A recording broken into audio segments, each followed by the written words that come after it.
పిల్లలేమైనా తినడానికి అడిగినప్పుడు ఈజీగా 20 నిమిషాల్లో చేసి పెట్టేసుకునే పంచదార నేతి పూరీలండి. టేస్ట్ అయితే భలే ఉంటాయి. తినే కొద్దీ తినాలనిపిస్తాయండి. ఎంత కరకరలాడతాయంటే, ఇంకా ఎన్ని తింటున్నామో కూడా తెలీదన్నమాట. అంత బావుంటాయి. పిల్లలకైతే భలే నచ్చుతాయండి. చూడండి ఎంత క్రిస్పీగా ఉన్నాయో, చాలా బావుంటాయి. ఇలా ప్రిపేర్ చేసుకొని ఎయిర్ కంటైనర్‌లో గనక స్టోర్ చేసుకుంటే మనకి 20 రోజుల వరకు నిల్వ ఉంటాయి. కాకపోతే పిల్లలు 4, 5 రోజుల్లోనే అవగొట్టేస్తారు. అంత బావుంటుంది టేస్ట్ మరి.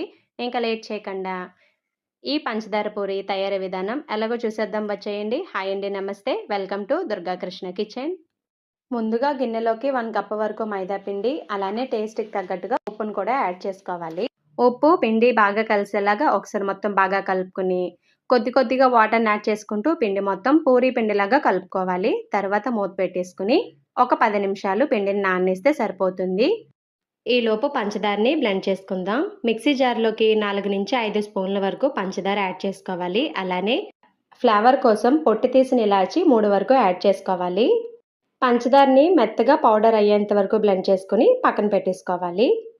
10 నిమిషాల తర్వాత పిండి అనేది బాగా నానుతుందండి. తర్వాత ఇలా చిన్ని ఉండల్లాగా ప్రిపేర్ చేసుకోవాలి. ఇలా ఒక పిండి ముద్దను తీసుకొని పొడి పిండిని చల్లుకుంటూ పూరీని చాలా పల్చగా ఒత్తుకోవాలండి. ఇక్కడ ఒకటి గుర్తుపెట్టుకోండి. పూరీ అనేది దళసరిగా ఉండకూడదు. అలా ఉంటే క్రిస్పీగా ఉండవు. అలానే ఎక్కువ రోజులు కూడా నిల్వ ఉండవు. అలానే మెత్తబడిపోతాయి త్వరగాను. అలా కాకుండా పిండిని జల్లుకుంటూ వీలైనంత వరకు పల్చగా ఒత్తుకుంటే సరిపోతుంది.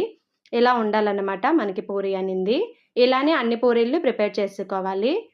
పొడిపిండిని ఎక్కువ చల్లుకుంటూ పూరీలన్నీ ప్రిపేర్ చేసుకుంటే కనుక ఇలా ప్లేట్‌లో వేసుకున్నా అవి ఒకదానికొకటి అంటుకోకుండా ఉంటాయి. మీరు పిండి తక్కువ చల్లుకుని పూరీలని ప్రిపేర్ చేసుకుంటే కనుక ఒకదాని మీద ఒకటి పెడితే డీప్ ఫ్రై అయ్యేలోపు ఇవన్నీ అంటుకుపోతాయండి. కాబట్టి వీలైనంత పిండిని ఎక్కువ చల్లుకుంటూ పూరీల్లాగా ప్రిపేర్ చేసుకోవాలి. డీప్ ఫ్రైకి ఆయిల్ పెట్టుకుని ఆయిల్ బాగా మరిగిన తర్వాత స్టవ్ మీడియంలో పెట్టి జాగ్రత్తగా ఇలా పూరీలను వేసుకొని ఒకవైపు ఫ్రై అయిన తర్వాత రెండో వైపుకి జాగ్రత్తగా టర్న్ చేసుకుని క్రిస్పీగా అయ్యేంత వరకు ఫ్రై చేసుకోవాలి. ఇంట్లో పిల్లలు ఉంటారు కాబట్టి ఏదోటి తినడానికి అడుగుతూ ఉంటారు. బయట కొనుక్కునే బదులు ఇంట్లోనే ఈజీగా ప్రిపేర్ చేసుకోవచ్చు. బయట ఏంటంటే ఆల్రెడీ యూజ్ చేసిన ఆయిల్‌నే ఎక్కువగా డీప్ ఫ్రై చేస్తూ ఉంటారు. అది హెల్త్‌కి అస్సలు మంచిది కాదు. కాబట్టి మనమే కొంచెం ఓపికతో ఇలా ప్రిపేర్ చేసుకొని పెట్టుకుంటే బావుంటుంది కదండీ!